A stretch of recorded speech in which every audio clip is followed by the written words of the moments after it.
May nilagay akong text dito, yung Psalms 135 verse 6. Whatever the Lord pleases, He does. In heaven and on earth, in the seas and all deeps. Naniniwala ako, the key to defining the term will is to start with God. Hindi lang actually yung will, mamaya sa ating application, magbibigay din tayo ng thrust doon, but for the sake of our topic this morning, the key to defining the term will or free will is to start with God.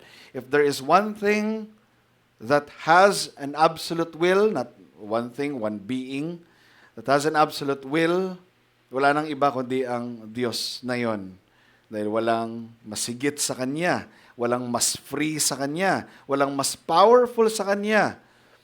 Therefore, it is only reasonable to define will on the basis of God as the creator of man. Kaya meron tayong biblical proposition dito na magbibigay sa atin ng lente or guiding principle nang sa ganon, maunawaan natin ano ba talaga ang will in the context of the Scripture versus sa common understanding ng human freedom na meron ngayon.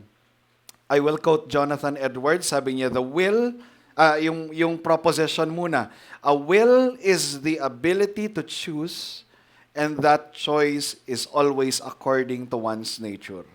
Ulitin ko po, a will is the ability to choose and that choice is always according to one's nature. Let me quote Jonathan Edwards, the will is that by which the mind choose anything. The faculty of the will is the power of or source in the mind by which it is capable of choosing. An act of will is an act of choosing or choice. It is whatever names we give to the act of the will. So we have choosing, kasama na doon yung refusing, yung opposite, approving, disapproving, liking, disliking, embracing, rejecting. They all come down to choosing. We choose, we will because we choose. So, importante sa pangunawa natin, now, nag-start tayo sa Diyos, and then, pwede na natin ngayon simulan, pangalawa, sa pinakaunang nilikha na tao ng Diyos, na kung saan si Adam binigyan ng freedom. At anong klaseng freedom ito? At anong feature ni Adam? Number one, he is made in the image of God. And when the Scripture, I believe, when the Scripture uses that term, yung image of God, I check the Greek language on that. Ito ay representation, ito ay resemblance. Ulitin ko, image and likeness, ang katumbas nito ay yung representation or resemblance. So, Adam, made in the image of God, he represents true knowledge of God, righteousness of God, and the holiness of God. Sabi ni Herman Hoxima, man was made after the image of God in spiritual perfection, in true knowledge of God, righteousness, and holiness. Therefore, he stood in covenant relation of friendship to his Creator, his servant, to love him with all his heart and mind and soul and strength. Yan yung context, I believe, ng Scripture kapag tinutukoy ang salitang image bearer of God. We represent, we resemble the righteousness, holiness, and the knowledge of God. Pangalawa, si Adam ay nilikha bilang isang moral and rational agent. Ito ay feature ng kanyang human constitution. Okay? Rationality and moral awareness belong to what it means to be human, not to what it means to bear the image of God. Pag pinag-uusapan natin yung image of God, ito ay representation, again, and resemblance. Pag pinag-uusapan natin yung pagiging tao, ontologically, ni Adam, So, dito papasok yung tinatawag natin siya ay moral na tao at siya ay rational na tao. Katulad siya ng mga anghel. Sila ay moral and rational, katulad ni Satan. Moral and rational din. Agent. What follows, of course, is kung ano ang kanilang leaning or ano ang kanilang inclination. So, pangatlo, Adam was peccable or mutable, able to fall. Adam made righteously, pero siya ay peccable. Pag sinabing peccable, although righteous si Adam, was not incapable of sinning. He possessed a peccable nature, meaning he had the real ability to fall. Righteousness does not imply immutability. God created Adam right, pero hindi impossible to fall. Okay? Number 4, ang kalagayan ni Adan sa Diyos ay covenantal son in fellowship with God. Tandaan natin na merong typology, si Adam at si Christ. Si Christ ay son, si Adam din ay son. Okay? Originally, ang pagkakalikha kay Adan, siya ay merong covenantal sonship sa ating Panginoong Diyos and perfect fellowship and relationship. Adam was created as a son of God, living in covenant fellowship with his Creator. His image-bearing status was inseparable from his filial relationship. Ibig sabihin, ang pagiging image-bearer pala ay nakakabit sa ating covenantal relationship sa Diyos. So, sa case ni Adam, nung siya ay hindi pa nagkakasala, taglay-taglay niya yung covenantal relationship as the original image bearer of God, expressed in loving obedience and communion with God. Number 5, federal head of the human race. Si Adam represents the entire human race. Adam stood not merely as an individual but as the covenant representative of all his posterity. Lahat ng lahi. His obedience or disobedience was legally and covenantally decisive for the entire human race. So when he failed the covenant of works, his posterity also failed. Kaya nung nahulog si Adan, sa kapagkakasala, nahulog din tayo. Tayo ay naging makasalanan na din. Kaya tayo gumagawa ng kasalanan, it is because first and foremost, we are all made in Adam's image.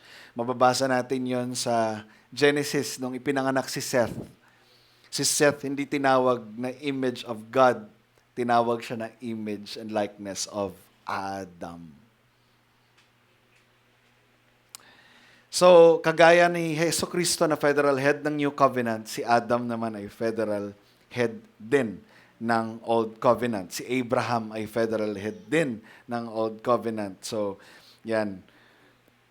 Number 6, endowed with dominion office. So, merong tripartite office din si Adan, prophet, priest, and king. Prophetic, knowing and declaring God's truth dahil may perfect knowledge sa Diyos, walang blemish ng sin, righteous and holy si Adan. Priestly, serving and guarding the garden in devotion to God. And kingly, ruling over creation under God's authority. And of course, nagbago ang lahat ng yon after the fall. So, yun ay pre-fall Adam, ngayon naman ay post-fall Adam. He made, number 1, from being an image bearer of God, he made himself an imago diaboli. Itong language na ito ay galing naman sa ating source na si Angus Stewart na may writing na The Image of God in Man. So ginawa ng Diyos si Adam in His image, pero ginawa ni Adan ang kanyang sarili as an image of Satan nung sinunod niya si Satan. Adam lost that image of God entirely and become ethically confirmed to sin, bearing the moral likeness of evil. John 8:44, sabi ni Hesukristo sa mga Pharisee, and take note, hindi ito randomly sinabi ni Hesukristo. Ito ay nakalente sa John 8:38 nung sinabi ni Hesukristo na everyone who sin is a slave of sin. That is a universal claim ni Hesukristo. Everyone who sins is a slave of sin. So tayong lahat yon. And then tsaka in-address ni Hesukristo na you are of your father, the devil. So tayo, before tayo na-redeem, kagaya ng mga Pariseyo, we share the same nature. Enslaved of sin, our Father is not the God the Father, our father is Satan, the devil. Praise God. Praise God talaga. Nandito na tayo ngayon. Pangalawa, still moral and rational agent. Again, by human constitution. Ngayon, meron na itong nakakabit. Si Adan, nung siya ay nagkasala, righteousness ang nakakabit sa kanya. Yun yung kanyang yun yung kanyang possession, yung righteousness, holiness, and true knowledge. Pero nung siya ay nagkasala, nagkaroon ng another inclination. Si Adan, ito ay na-corrupt. Adam retained rationality and moral awareness as aspects of his humanity, again, by human constitution, yet all his faculties became ethically corrupted and opposed to God. Covenantally, hindi na image bearer si Adan. Number 3, no longer merely peccable, but unable not to sin. Sa Latin, ito ay non posse, non peccare. So, post-fall Adam entered a state of a bondage to sin, possessing a corrupted and enslaved will. Enslaved will. Enslaved, yung will ni Adan na enslaved sa kanyang kasalanan. So, unable to do what is right sa harapan ng Diyos. And malinaw na sinabi din yun ni Isaiah, even our greatest works na maituturing natin are filthy rags before God. So, wala talaga. No, bakit? Again, rooted ito sa depraved nature natin. Number 4, si Adam ay covenant breaker. No longer standing in filial fellowship with God. Adam forfeited his covenantal sonship and communion with God through disobedience. Having broken the covenant, he no longer stood in a relationship of friendship and obedience, but in alienation, guilt, and enmity towards his Creator. So nagkaroon ng matinding enmity. And 5th, as federal head, all his posterity, tayo, were begotten in his fallen likeness. Adam transmitted not the image of God, but his own corruption, likeness to all his descendants. And 6th, dominion now exercised in a corrupt and rebellious manner. Adam and his posterity no longer ruled as God's image bearers, but as covenant breakers, preventing dominion into tyranny and domination. Not preventing, perverting dominion, righteous dominion into tyranny and domination and self-rule. Adam and his posterity has now a corrupted view of dominion. So because of this, as a conclusion doon sa part na yon, because of this, Adam's fall placed all who are under him in a new covenantal and legal condition. Double curse, a bad record, and a bad heart. So dito, pwede na natin pag-aralan ngayon yung biblical view ng free will. Knowing all these things, sa lente ng Diyos, God does things according to His own nature. Adam, nung siya ay righteous, does things according to his original design. And then when he sinned, ano yung nangyari? Doon, at least meron akong two test cases dito, si Adan at si Kristo. So, the biblical view of free will in two senses. In Adam, those who are in Adam, two categories, and those who are in Christ.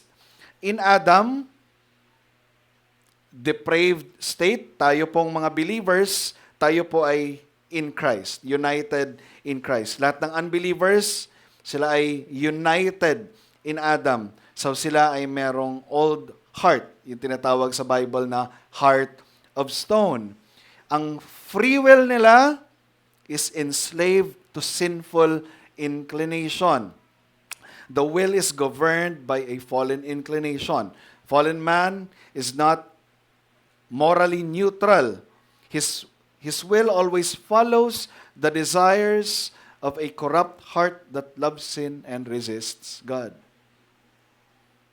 The will remains active, willing and responsible. Enslavement to sin does not remove choice. So hindi natin dinedeny na walang free will ang tao bilang mga Calvinist. And yun yung, doon nanggagaling ang palaging misrepresentation na mga robots tayo. Di tayo naniniwala sa free will. Lahat ay merong concept or belief ng free will.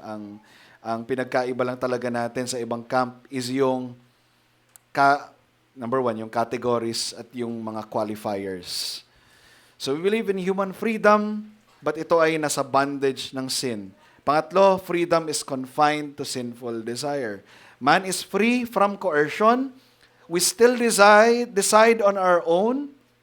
Anong kape yung iinumin natin? Anong book yung magandang babasahin sa family worship? We still decide those things. Hindi tayo kino-coerce ng ating pastor, okay, may nakatutok na baril sa'yo pag hindi ito yung pang family worship mo. Nakaganon si Pastor Eli. Di ba? So, walang ganon. So, we still decide freely. Sabi sa John 8, kinote ko na ito kanina, diretso na lang tayo doon sa Romans 5:12. Therefore, just as sin came into the world through one man, and death through sin, and so death spread to all men because all sin. So, lahat ng unbelievers, ang federal head nila ay si Adan. At kung ano yung naging katangian ni Adan, na binasa natin kanina, imago diaboli, still moral but inclined to corruption,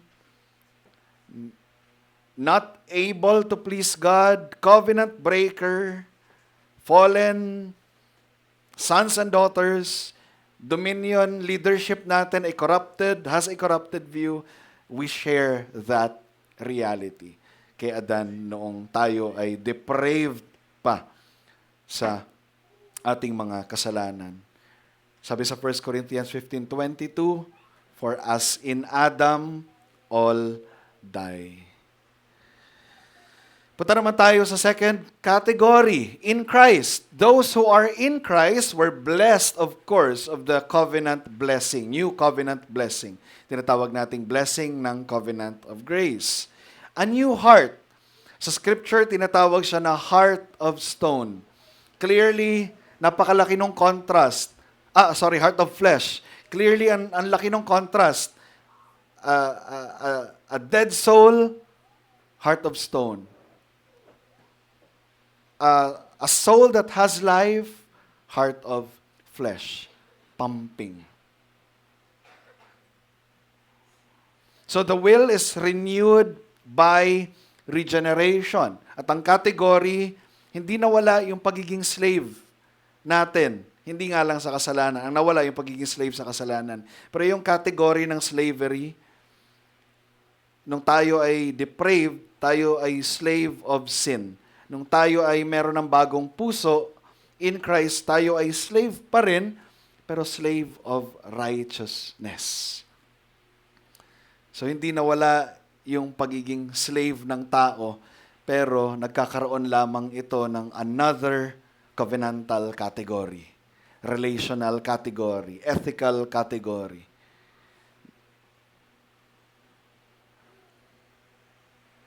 Pangalawa, the will is truly liberated. Freedom in Christ is released from sin's dominion, not independence from God. In fact, ang language ng scripture, no, if you know the truth will set you free. Tanging sa pamamagitan lamang ng katotohanan, doon talaga merong tunay na kategorya ng kalayaan. Kung hindi natin makikilala si Kristo, walang tunay na kalayaan. Pero yung kalayaan na yon, in a sense, is still under the slavery, but slavery of righteousness. Pangatlo, freedom now express itself in obedience.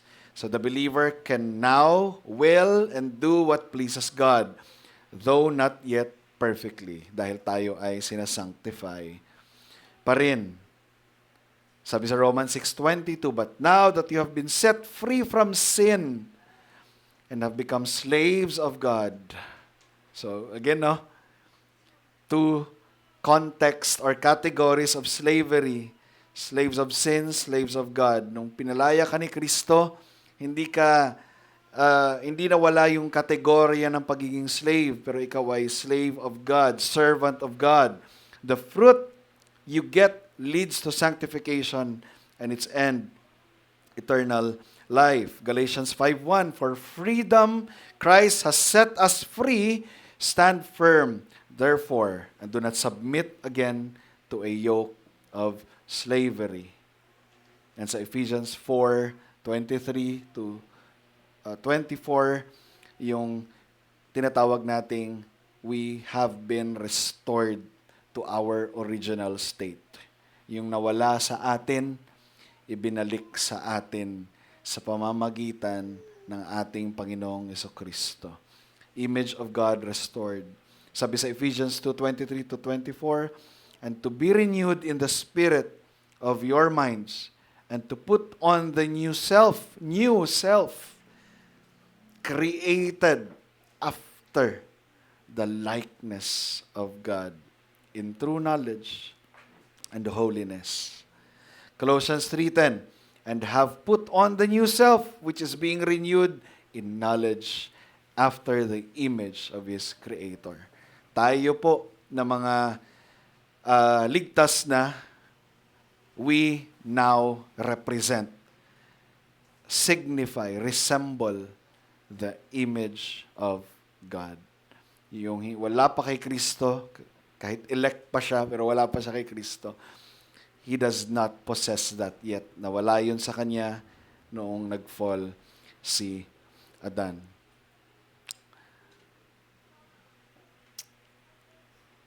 Fifth point, in our glorified state, are we still free? Paano dinedefine ng Scripture ang freedom natin in our glorified state? Una, impeccability is the perfection of freedom, not its loss.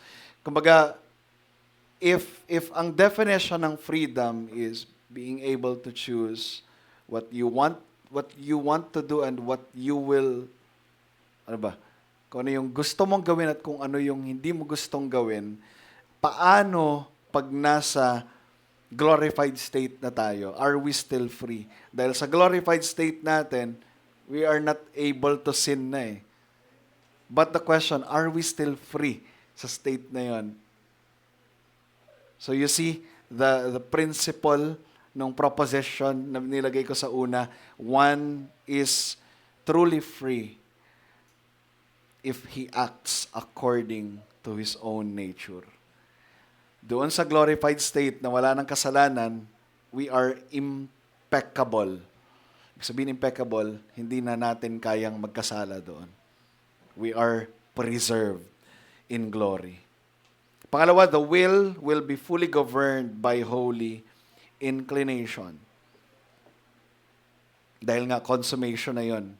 Pero take note ha, doon sa glorified state natin, mag-i-improve at mag-i-improve pa rin tayo. No? Pero hindi na tayo yung corrupted na tatanda tayo dito, hindi na tayo tatanda doon. Madadagdagan, of course, yung unfathomable na yung ibang mga bagay, pero pwede natin pag-usapan later sa discussion. Pinag-usapan din namin to sa RBCM. And ang daming na-edify sa theology ko nung pinag-usapan namin na yun. So, conformity to Christ secures moral immutability. Believers will be like Christ, not merely in body, but in moral likeness. Seeing Him as He completes sanctification and fixes the will permanently in holiness. Pang-apat, no loss of willing, choosing, or delight. So walang free will doon, no? Glorification does not eliminate volition.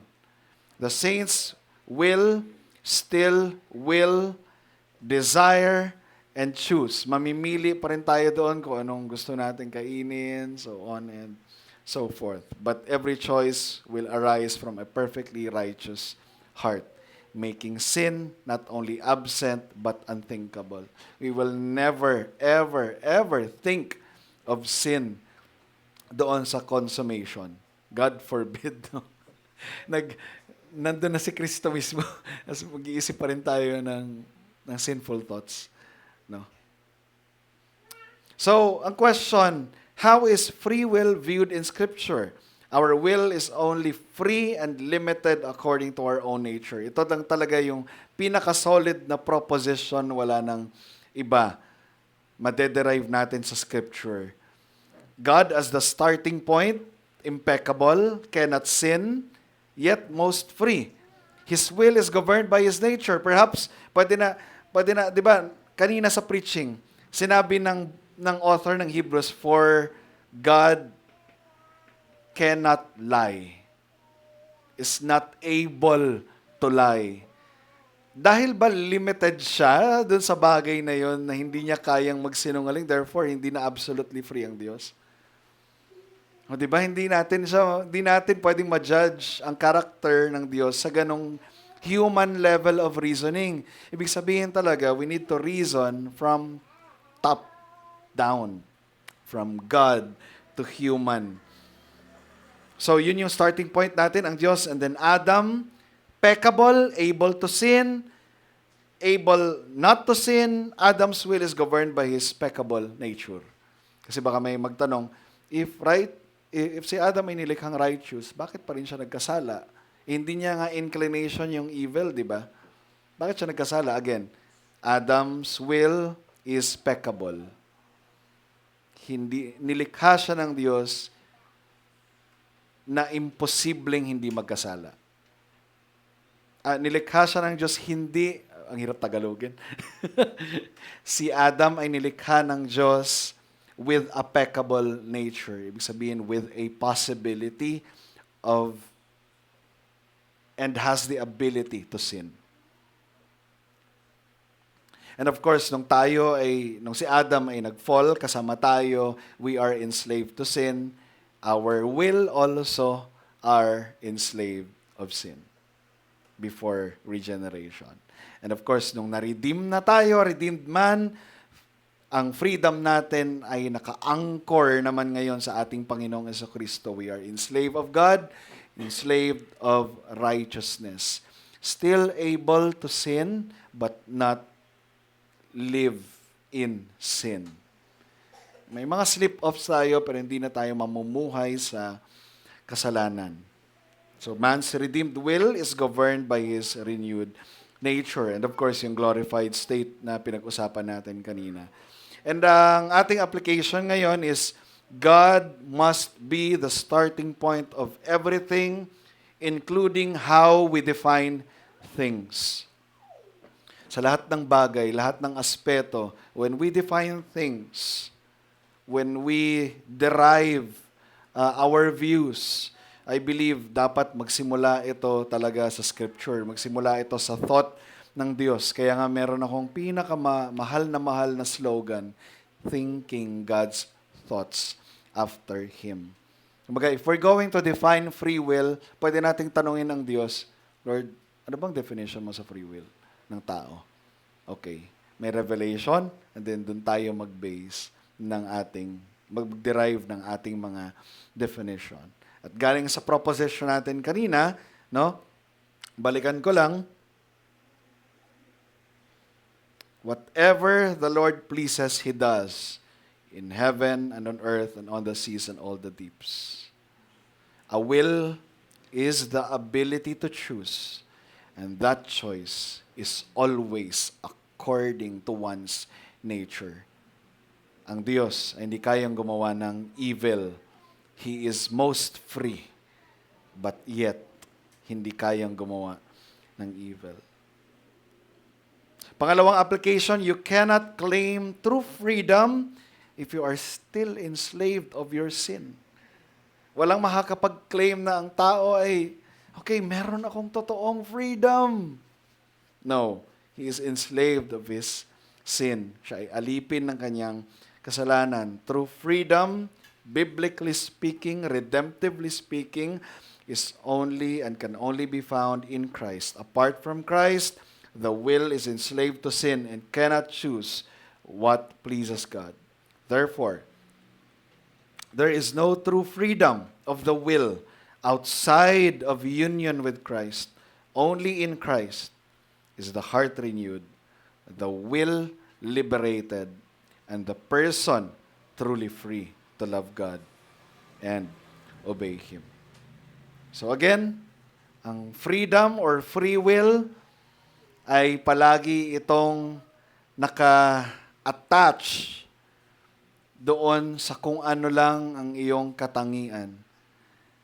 Ang Diyos ay merong righteous na katangian, therefore, He is free to do things according to His own nature. Si Adan, noong meron siyang righteous na katangian, pero siya ay peccable, kasama yun sa kanyang katangian. And so, Adam chose according to his free will, at siya ay nag-fall. And nung siya ay na-fall, lahat ng tao na apektuhan ang ating freedom ay enslaved sa kasalanan. At dahil si Kristo ngayon ay iniligtas tayo sa pagkaalipin sa kasalanan na iyon, tayo ay naka-acquire ng true freedom in Christ. At sama-sama tayong i-exercise yung true freedom na iyon sa consummation ng wala ng pagkakasala at wala ng worry